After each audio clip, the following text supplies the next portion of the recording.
Let us take up some more commercial applications of biotechnology. Food biotechnology, cheese, bread, wine, yogurt, etc. are produced using microbes. So we know the role of microbes in the food industry.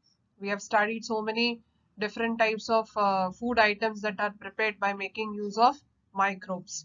So microbes play a very important role in the food industry. DNA fingerprinting. DNA sequence of each person is unique as that of the fingerprints. Just as the fingerprint of any person is unique, that is, it does not match with anyone else in the world.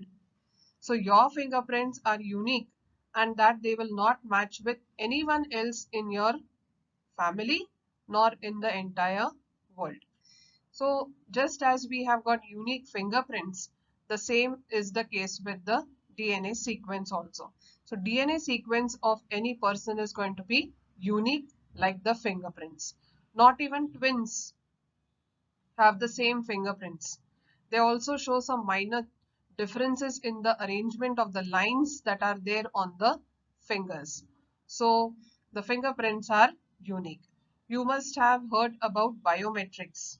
So biometrics are physical and behavioral human characteristics, and that can be used to digitally identify a person and give access to data or devices and systems, etc.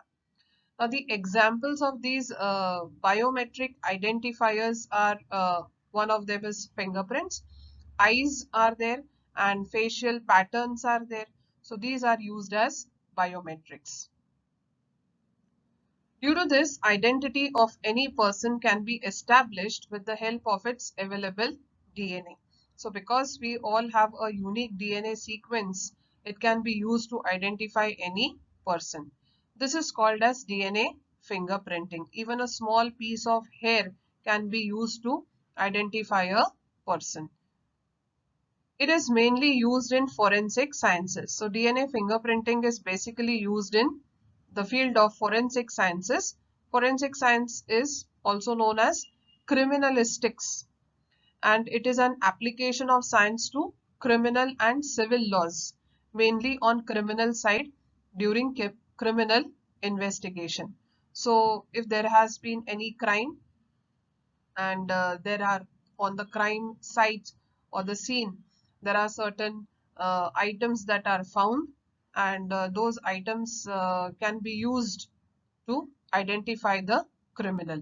So it is basically used in forensic science. So even a small piece of hair, if is found on the crime scene, that can be used to identify the DNA and finally trace the criminal. Identity of the criminal can be established with the help of any part of its body found at the site of the crime. Similarly, identity of father of any child can be established. This research is performed at the Center for DNA Fingerprinting and Diagnostics, Hyderabad. So this is what is about the use of the uh, methods that are given by biotechnology or the techniques of biotechnology, and they can be used to identify the criminal as well as the father of any child. Important stages in agriculture development. Now, biotechnology has played a very vital role in the field of agriculture development.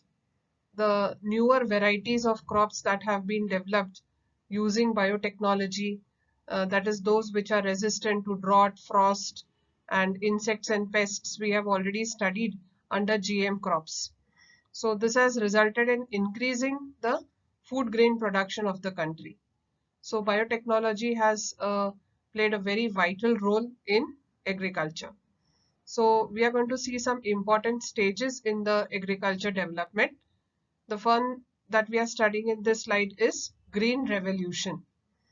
Green Revolution is associated with the increase in the quantity as well as the quality of the food grains. Now, by the beginning of the 20th century, the population of the world as a whole was increasing, and there was very less supply of food grains, and the people were getting very less food, as well as the quality of the food was also very poor.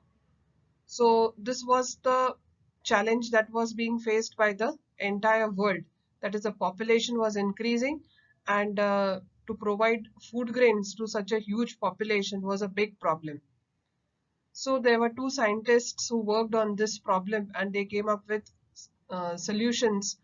And today we are in a situation where we have ample of food grains being cultivated all over the world, and they are sufficient to suffice the need of the growing population.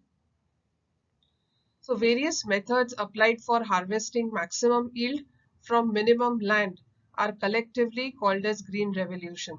So how maximum yield can be obtained, maximum crop can be harvested from a small space, is what was the aim of this green revolution.